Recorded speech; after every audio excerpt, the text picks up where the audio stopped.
Salut à tous. Bienvenue sur la chaîne. Aujourd'hui, on se retrouve pour le résumé du film d'horreur de 2016, All the Wrong Friends.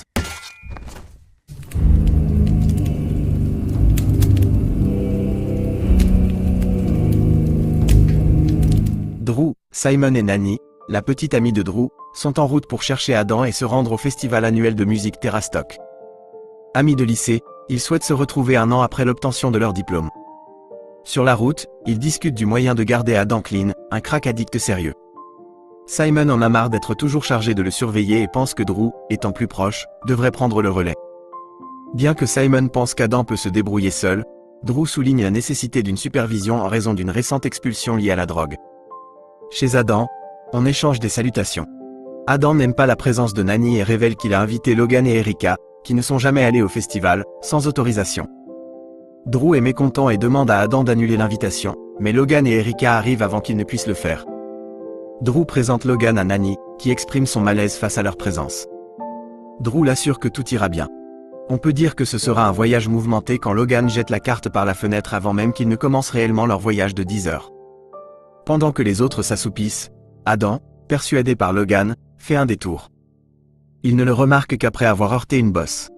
Nanny demande où il se trouve et demande la carte. Logan révèle qu'ils empruntent un chemin différent pour aller chercher quelque chose chez un ami.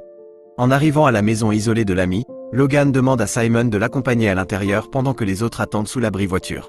L'absence de Mando est flagrante, les obligeant à partir. Lorsque Logan et Simon reviennent, Drew les exhorte à continuer le voyage. Logan insiste pour récupérer quelque chose chez Mando, affirmant que c'est crucial pour le voyage. Il propose d'attendre Mando, mais Drew lui rappelle que Terrastock commencera sans eux s'il tarde. Logan propose de passer la nuit et demande à Adam de sortir leurs affaires de la voiture. Malgré leur réticence, ils acceptent à contre-cœur et entrent dans la maison de Mando pour la nuit. En discutant et en buvant, Logan entre avec de la drogue qu'il a prise sans la permission de Mando. Il les propose d'abord à Drew, mais Nanny intervient.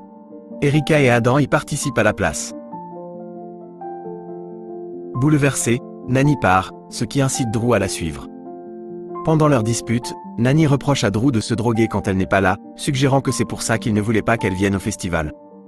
Elle lui reproche d'avoir laissé venir Logan, qui ne fait qu'empirer les choses.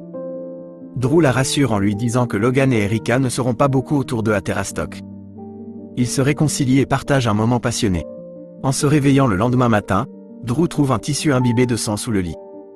Perplexe, il entend Nanny hurler depuis la salle de bain où elle découvre un cadavre. Le cri attire l'attention de tout le monde et il se précipite dans la salle de bain. Le corps est identifié comme étant Mando par Logan. Alors que Logan suggère de rester calme et que Simon propose d'appeler la police, Logan s'oppose et les exhorte à nettoyer la maison avant de contacter les autorités. Adam regarde le corps sous le choc. Logan le sort de sa stupeur et lui ordonne d'aller chercher des sacs poubelles. La panique s'installe et tout le monde se démène pour nettoyer, Drew insistant à plusieurs reprises pour appeler la police. Logan rejette cette idée, craignant la prison. Dans la cuisine, Logan surprend Drew en train d'utiliser le téléphone fixe et le fracasse. Drew rejoint à contre-cœur le nettoyage pendant que Nanny s'éloigne en colère. En entrant dans la pièce, elle voit Logan dans la salle de bain fouiller les poches de Mando et lui voler ses clés. Lorsque Nanny le confronte, Logan la menace de se taire. Drew entre dans la pièce et Nanny exige qu'il parte immédiatement. Lorsque Drew hésite, Nanny menace de partir seule. Dans le salon, Logan révèle à Erica qu'il peut accéder aux médicaments cachés dans le coffre de Mando grâce aux clés qu'il a trouvées. Il concocte un plan pour monter discrètement et les voler pendant que les autres sont en bas. Soudain, un grand coup à la porte les effraie. Logan et Erica vont voir ce qui se passe et découvrent un homme et une femme blessés sur le pas de la porte. L'homme explique qu'ils étaient en randonnée quand sa sœur, Allison, est tombée sur un rocher et s'est blessée à la jambe.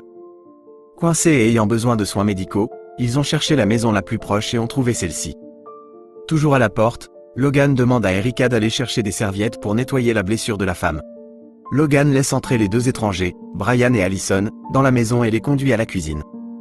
Ils se présentent et Allison demande un endroit pour nettoyer sa blessure. Logan leur montre la salle de bain et admet que la maison appartient à un ami qu'il garde.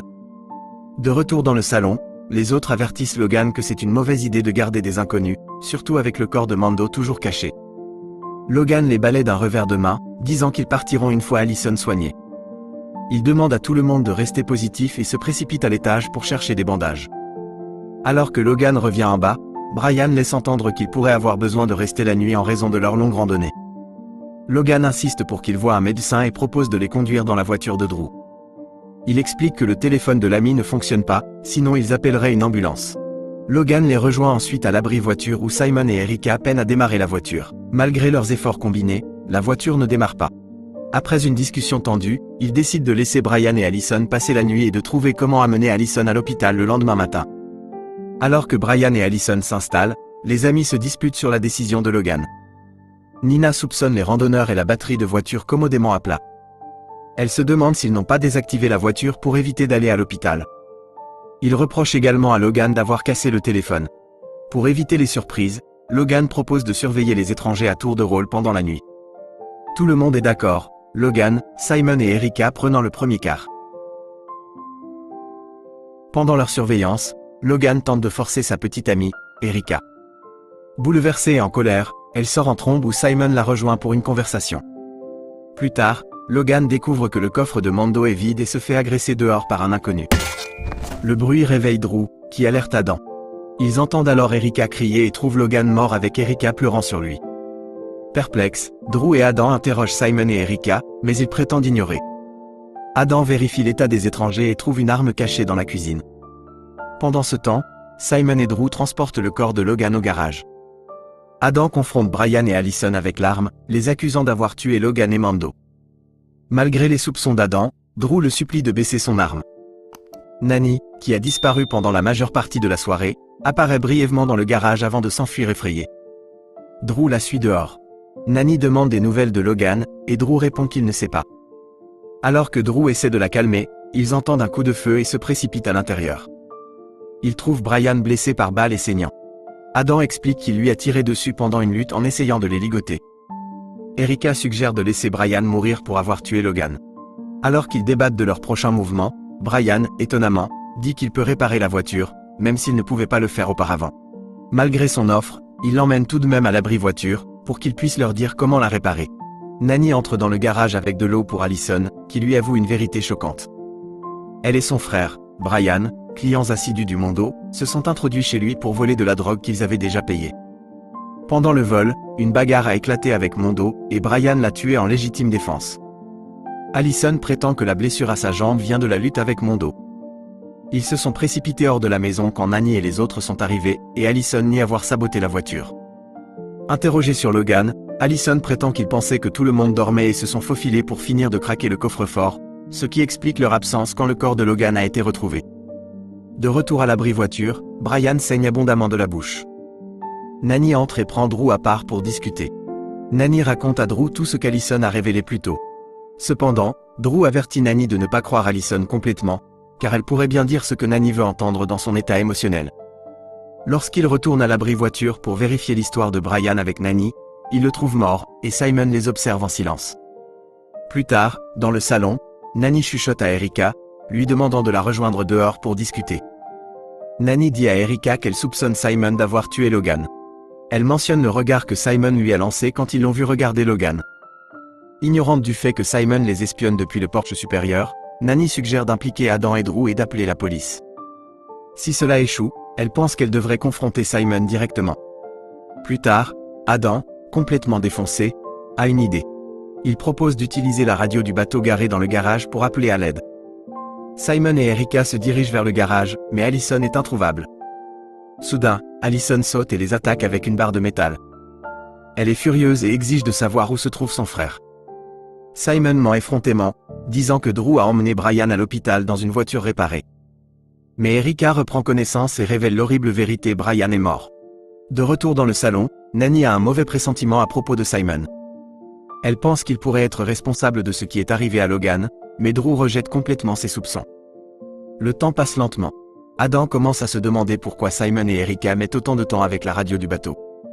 Inquiet, Drew prend l'arme et se dirige vers le garage pour aller voir. De retour au garage, Erica accuse Simon, le forçant à avouer qu'il a tué Logan. Cela met Allison hors d'elle, et elle se jette sur Simon dans une attaque furieuse pour ce qu'il a fait à son frère, Brian. À ce moment précis, Drew fait irruption, une arme à la main, surprenant tout le monde. Allison, profitant de l'occasion, s'enfuit avant même que Drew puisse prononcer un mot. Drew demande s'ils ont déjà essayé la radio. Simon, secoué par la bagarre, explique qu'ils viennent juste d'être attaqués. Drew décide de monter dans le bateau et d'essayer la radio. Mais avant même qu'il puisse essayer, Erica l'avertit que s'il fait fonctionner la radio, il appellera la police sur Simon. Paniqué, Simon attrape l'arme de Drew et essaie de le tirer dessus. Mais avant qu'il ne puisse appuyer sur la détente, Erica le frappe à la tête avec un morceau de bois. C'est une fin horrible pour Simon. Plus tard dans la nuit, Nanny se sent très mal et vomit. Drew l'aide à monter se reposer. Quand Erica entre dans le salon et ne voit qu'Adam, elle exige de savoir où sont Drew et Nanny. Elle attrape l'arme que Drew a laissée sur la table et monte pour les trouver. Dans une pièce, elle rencontre Drew seul. Drew explique que Nanny ne se sent pas bien et qu'il avait juste besoin d'un peu de temps pour réfléchir. Erica est suspicieuse et veut savoir où se cache Nanny. Alors que Drew essaie de partir pour aller voir Adam, Erica insiste pour qu'ils mettent leurs histoires au clair avant d'appeler la police. Drew plaide pour l'honnêteté, voulant dire la vérité sur Simon qui a essayé de le tuer et sur Erica qui l'a défendu. Mais Erica a peur d'aller en prison et accuse Drew d'essayer de tout lui mettre sur le dos. La dispute explose. Sous le coup de la colère, Erica tire sur Drew. Effrayée par le coup de feu, Allison, qui se cachait, sort en courant. Le tumulte attire également l'attention d'Erica. Quand elle voit Nanny s'enfuir dehors, Erica crie de frustration. Alors qu'elle court après Nanny en bas, elle tombe sur Adam qui arrivait. Sans hésiter, Erica lui tire dessus aussi. Dehors, la poursuite continue. Erica tire à plusieurs reprises sur Nanny. Finalement acculée, Erica menace de tuer Nanny pour tout garder secret. Au moment où elle va appuyer sur la détente, Adam apparaît de nulle part. Il plaque Erica au sol, la faisant tomber et perdre son arme. Nanny attrape le pistolet et tire sur Erica à la tête, se sauvant ainsi elle-même et un Adam blessé.